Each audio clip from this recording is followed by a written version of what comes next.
प्रभु यीशु ख्रिस्त में प्यारे भाइयों और बहनों, आज हम मनन चिंतन करेंगे संत यूहन्ना का सुसमाचार अध्याय 20 पवित्र वचन 11 से लेकर 18 तक। मरियम कब्र के पास बाहर रोती रही।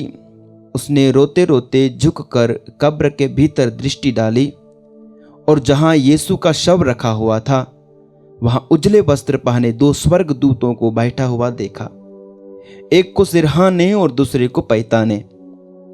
दूतों ने उससे कहा, भद्रे, आप क्यों रोती हैं? उसने उत्तर दिया, वे मेरे प्रभु को उठा ले गए हैं और मैं नहीं जानती कि उन्होंने उनको कहाँ रखा है। वो यह कहकर मुड़ी और उसने यीशु को वहां खड़ा देखा, किंतु उन्हें पहचान नहीं सकी। यीशु ने उससे कहा, भद्रे, आप क्यों रोती हैं? किसे ढूंढती हैं?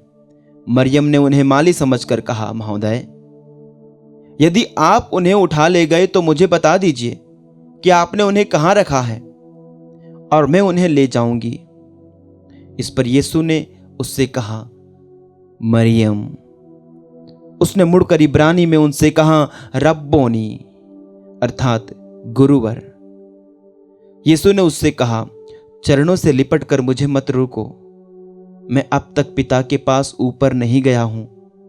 मेरे भाइयों के पास जाकर उनसे कहो कि मैं अपने पिता और तुम्हारे पिता, अपने ईश्वर और तुम्हारे ईश्वर के पास जा रहा हूं। मरियम मगदलेना ने जाकर शिष्यों से यह कहा कि मैंने प्रभु को देखा है और उन्होंने मुझे यह संदेश दिया है। प्रभु का पवित्र सुसमाचार। हे ख्रिस्त, तेरी स्तुति हो। प्रभु यीशु ख्रिस्त में प्यारे भाइयों, प्यारे बहनों, प्रभु यीशु जी उठे और आज उनके पुनरुत्थान का जो पहला दर्शन मिला उसके बारे में हमने सुना संत यूहन्ना के सुसमाचार से। प्यारे साथियों, ये प्रभु के पुनरुत्थान की कहानी तो है ही, लेकिन मैं इसमें एक प्रेम कहानी देखता हूं।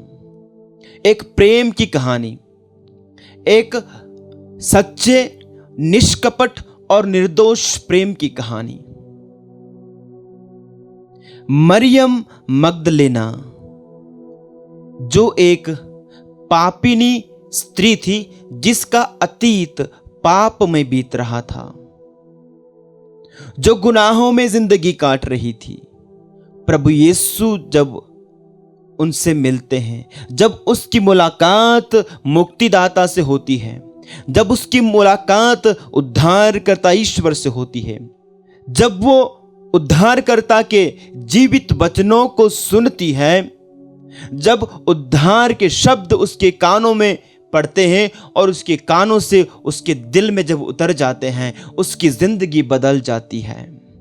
वो एक पापिनी स्त्री से एक धार्मिक नारी बन जाती है, एक पवित्र महिला बन जाती है और प्रभु यीशु को वो बेहद प्यार करती है। अपने मुक्तिदाता के रूप में, अपने प्रभु के रूप में, अपने ईश्वर के रूप में वो इस कदर प्रभु यीशु को स्वीकार करती है कि वो अपने इस प्रेम के खातिर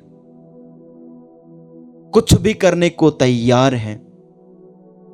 जानते हो प्यारे भाइयों, प्यारे बहनों, जब प्रभु यीशु के चुने हुए प्रेरित, हम पढ़ते हैं संत मार्कुस के सुसमाचार के अध्याय 3 वचन 13 में कि प्रभु ने जिन्हें वे चाहते थे उन्हें अपने पास बुलाया और उनमें से 12 को चुना।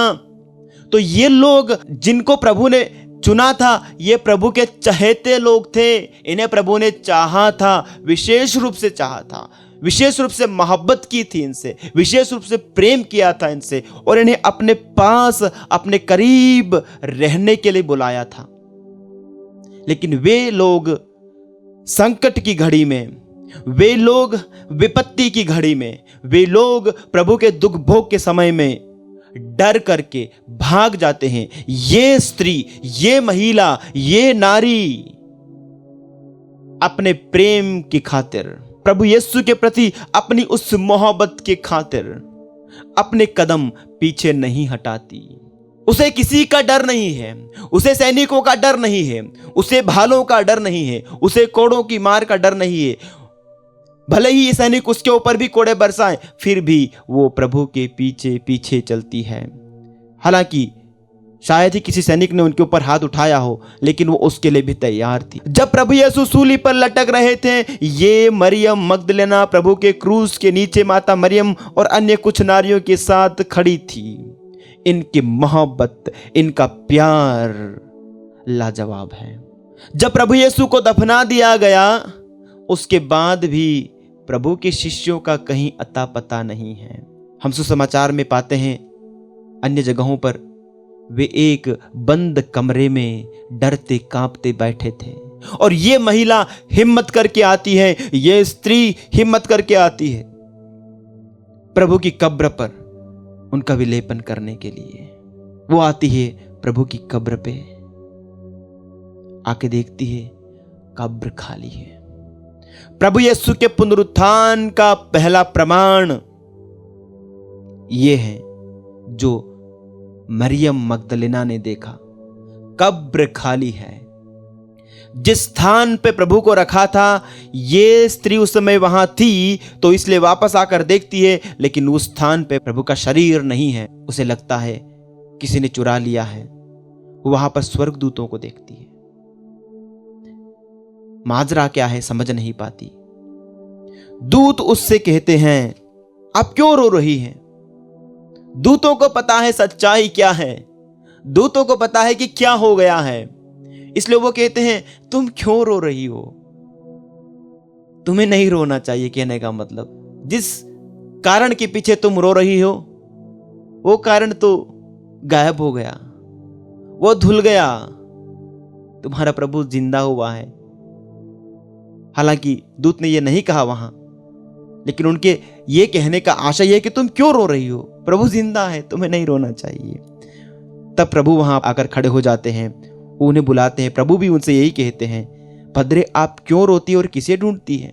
दूसरे सुसमाचार के अकाउंट में हम पाते हैं, तुम जीवितों को मृतकों में क्यों ढूंढती हो? अरे जो जिंदा है उसको मरे हुए में क्यों ढूंढ रही हो? अब तक मरियम को यह बात नहीं पता चली थी। वो उनसे कहती है, उन्हें माली समझकर, यदि आप ले गई हैं तो मुझे बता दो। प्रभु अपने उसी जानी पहचाने अंदाज में मरियम को पुकारते हैं, मरियम।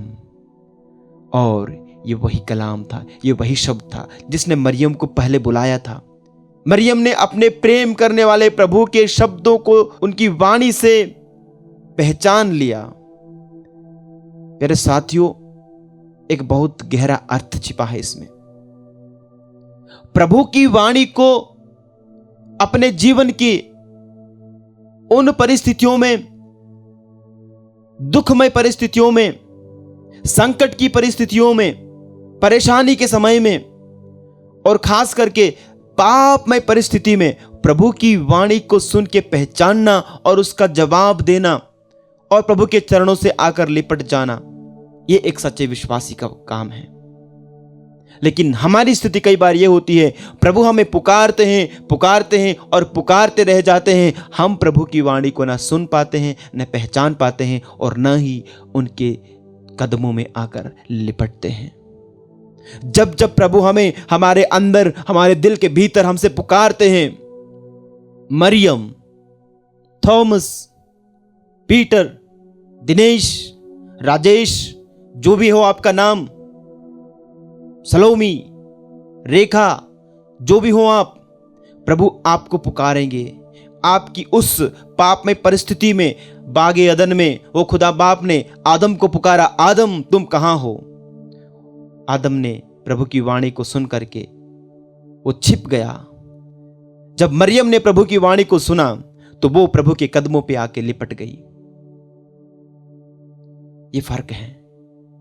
जो प्रभु से प्रेम करता है वो प्रभु के पास लौट आता है। ये पुनरुत्थान हमें प्रभु के पास फिर से लौटाने का समय है। ये पुनरुत्थान है हमें पुनरुत्थित प्रभु के पास आकर के उनसे लिपटे रहने का और उनके प्यार से अपने आप को फिर से भरने का, और फिर औरों को जाकर के ये खबर देने का कि मैंने प्रभु को देखा है और मैं ये संदेश तुम्हें सुनाने आया हूं, मैं ये संदेश तुम्हें देने आया हूं, क्योंकि प्रभु ने मुझे इसके लिए भेजा है।